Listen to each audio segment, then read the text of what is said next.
সবাইকে আশা করি সবাই অনেক অনেক ভালো আছেন।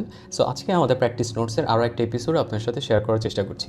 সো আজকে আমি প্রিভিয়াসলি যেই ভিডিওসগুলো অনেকগুলো অ্যানালাইসিস করেছি বা অনেকগুলো আপনাদের সাথে শেয়ার করেছি যারা কমপ্লিটলি বিগিনার তাদের জন্য। সো আমি আশা করি এই ভিডিওতে সবগুলো স্ট্রাকচার বা প্রাইস অ্যাকশনগুলো একই চার্টের মধ্যে খুব ইজিলি আপনাদের দেখিয়ে দেওয়ার চেষ্টা করছি যেন আপনারা সবগুলো খুব কুইকলি রিক্যাপ করে নিতে পারেন।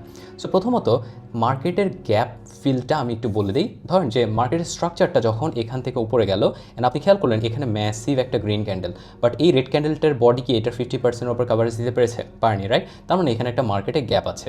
অ্যান্ড আমি যদি এপাশে আসি তাহলে এপাশে কি খেয়াল করবেন, এখানেও কিন্তু সেম একটা গ্যাপ আছে। সো গ্যাপ অর ইমব্যালেন্স শব্দটা দুইটা মোটামুটি একই জিনিস। যখন দেখবেন প্রাইসের ইমব্যালেন্স হচ্ছে, মানে কি প্রাইস এই গ্যাপটা ফিল করতে পারছে না ইনস্ট্যান্টলি, তখন আমরা বলবো এখানে একটা ইমব্যালেন্স আছে, রাইট? অ্যান্ড রিটেস্ট শব্দের অর্থ কি? রিটেস্ট অ্যান্ড রিভার্সাল কিন্তু দুইটা আলাদা আলাদা শব্দ।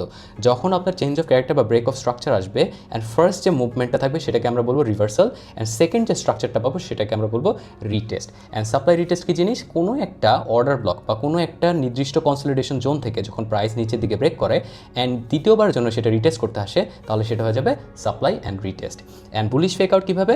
বুলিশ ফেক আউট হচ্ছে আমার প্রাইস এখানে উপরে গেল, নিচে আসলো, আবার উপরে একটা হায়ার হাই তৈরি করলো, রাইট? সো এই হায়ার হাইতে যখন এই স্ট্রাকচারে ট্রেন্ড লাইন, এই যে আপার ট্রেন্ড লাইন বা আপার যে রেজিস্ট্যান্সটা ছিল সেটা ব্রেক করলো, অনেকেই কিন্তু ব্রেকআউট স্ট্র্যাটেজি ফলো করে এখানে কিন্তু বাই করে বসবে, তখনই তারা বুলিশ ফেক আউটে ট্র্যাপে পড়বে। অ্যান্ড বেয়ারিশ ফেক আউটও সেম, যখন সেল সাইডে ম্যাসিভ একটা ক্যান্ডেল দিয়ে ক্লোজিং দিবে এক্স্যাক্টলি এই ক্যান্ডেলটা, তখন সেলাররা এখানে ডমিনেট নেওয়ার চেষ্টা করবে, বাট তারা এখানে ফেক আউট হয়ে যাবে, রাইট?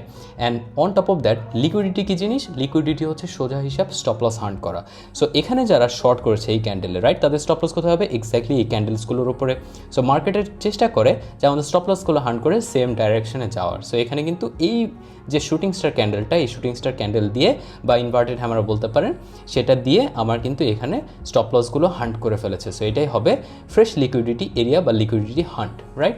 সো এখানে রিভার্সাল, ব্লক রিভার্সাল কোথায়? ব্লক বলতে একটা এরিয়া বোঝায় যেখানে প্রাইস কনসলিডেট করতে থাকে অ্যান্ড ম্যাসিভ একটা ক্যান্ডেল দিয়ে সেটাকে ব্রেকআউট করে ফেলে, সেটা হবে একটা ব্রেক ব্লক, ঠিক আছে? অ্যান্ড লাস্টলি মোস্ট ইম্পর্টেন্ট হচ্ছে আমার অর্ডার ব্লক। অর্ডার ব্লকটা কি?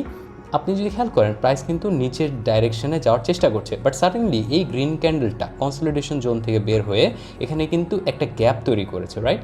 এই গ্যাপটা দ্বারা প্রাইস কিন্তু এই স্ট্রাকচারটা ভেঙে ফেলে, অ্যান্ড ভেঙে ফেলার পর প্রাইস কিন্তু উপর দিকে শ্যুট করে, তাহলে এখানে একটা অর্ডার ব্লক আছে। অ্যান্ড ডিমান্ড জোন কীভাবে হবে? এখানে যেহেতু কনসলিডেট করছিল প্রাইস কিন্তু এখানে আবার ব্যাক করতে পারে, যখন এটা ব্যাক করে আবার প্রাইস উপরে যাবে তখন এটা হয়ে যাবে ডিমান্ড জোন।